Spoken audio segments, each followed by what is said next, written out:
செந்தமிழன் சீமான் உள்ளிட்ட அனைவருக்கும் புரட்சி வணக்கம். அடுத்தவன் காலில் வீழ்ந்து வாழ்வதை விட எழுந்து நின்று இறந்து விடுவது மேலானது என்ற முழக்கத்தை முன்னிறுத்திய கியூபா விடுதலை புரட்சியாளர் சேகுவேரா அவர் தம் நண்பர்களுடன் அரசியல் பேசிக் கொண்டிருந்தார். அப்போது மிகப்பெரிய செல்வந்தரான அவரது தந்தை, என்னப்பா படிக்க போகாமல் அரசியல் பேசிக் கொண்டிருக்கிறீர்கள் என்று கேட்டார். அதற்கு சேகுவேரா சொன்னார், நீங்கள் எல்லாம் ஒரு தூய அரசியலை முன்னெடுத்திருந்தால் எனக்கு அரசியல் பேச வேண்டிய தேவை ஏற்பட்டிருக்காது, நான் படிக்க சென்றிருப்பேன் என்றார். அதே போலத்தான் நீங்கள் கேட்கலாம், பெருமக்களே, என்னடா இந்த சின்ன பையன் மேடை ஏறி அரசியல் பேசுறானு. ஆம், நீங்கள் ஒரு தூய அரசியலை முன்னெடுத்திருந்தால் எனக்கு அரசியல் பேச வேண்டிய தேவை ஏற்பட்டிருக்காது. எமது தலைமுறைக்கான தேவையை எடுத்து பேச வேண்டிய தேவை எனக்கு ஏற்பட்டிருக்கிறது. உலகத்தில் எதுவரும் சாத்தியத்திலிருந்து பிறப்பதில்லை பெருமக்களே, தேவையிலும் தான் பிறந்திருக்கிறது. இதுவரை தோன்றிய கொள்கைகள், கோட்பாடுகள், தத்துவங்கள், கண்டுபிடிப்புகள் இவை அனைத்தும் தேவையில் தான் பிறந்திருக்கிறது. தேவை அனைத்து கண்டுபிடிப்பு இருந்தால் demand is the mother of invention. இவை அனைத்தும் ஒரு தனி மனிதனால் உருவாக்கப்பட்டவைதான். அதை போலத்தான் அரிஸ்டாட்டில், அதை போலத்தான் சாக்ரட்டிஸ், அதை போலத்தான் பூலே, அதை போலத்தான் என்னுயிர் ஆசான் செந்தமிழன் சீமான். அவர் விதைத்த விதைதான் தற்போது ஒவ்வொருவரும் 100 சீமான்களாக உருவெடுத்துக் கொண்டிருக்கிறோம். ஒரு இனம் தம் மொழி, வரலாறு, உழைப்பு இவை மூன்றிலிருந்துமே வெளியேற்றப்படுமையானால் அந்த இனம் அடிமையாக்கப்பட்டு அழிந்துவிடும்.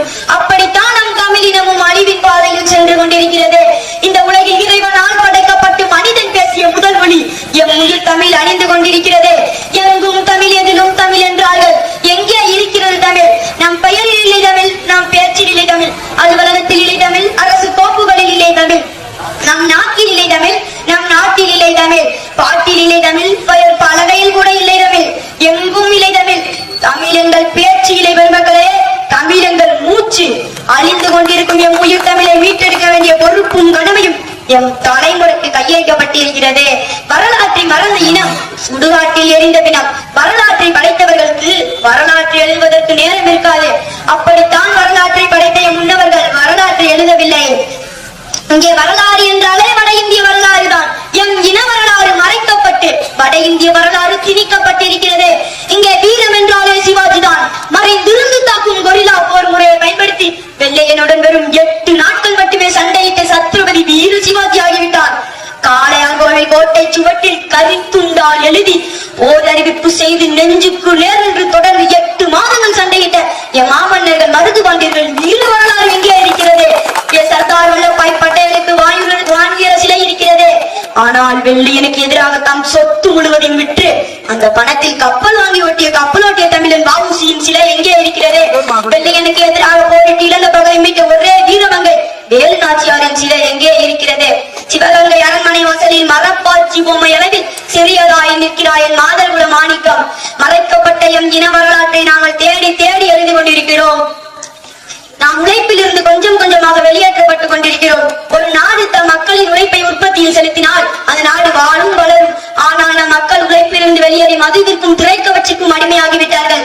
காற்று வெற்றிடத்தை நிரப்பிக் கொள்ளும். அதே போலதான் நாம் உழைப்பிலிருந்து வெளியேறி அந்த வெற்றிடத்தை வட இந்தியர்கள் நிரப்பிவிட்டார்கள். தற்போது வரை கோடி கணக்கில் வட இந்தியர்கள் வந்து விட்டார்கள். அழிந்து கொண்டிருக்கும் விவசாயத்தை மீட்டெடுக்க வேண்டிய பொறுப்பும் கடமையும் எம் தலைமுறைக்கு முக்கிய தேவையாக இருக்கிறது. எம் இன மக்களின் உழைப்பை உற்பத்தியில் செலுத்தி அவர்களை உழைப்பின் பக்கம் திருப்ப வைக்க வேண்டிய பொறுப்பும் கடமையும் எம் தலைமுறைக்கு கையளிக்கப்பட்டிருக்கிறது. சாதி, மதம், சாராயம், பணம் இவை 4ம் தான் இதுவரை உள்ள அரசியலை தீர்மானித்திருக்கிறது.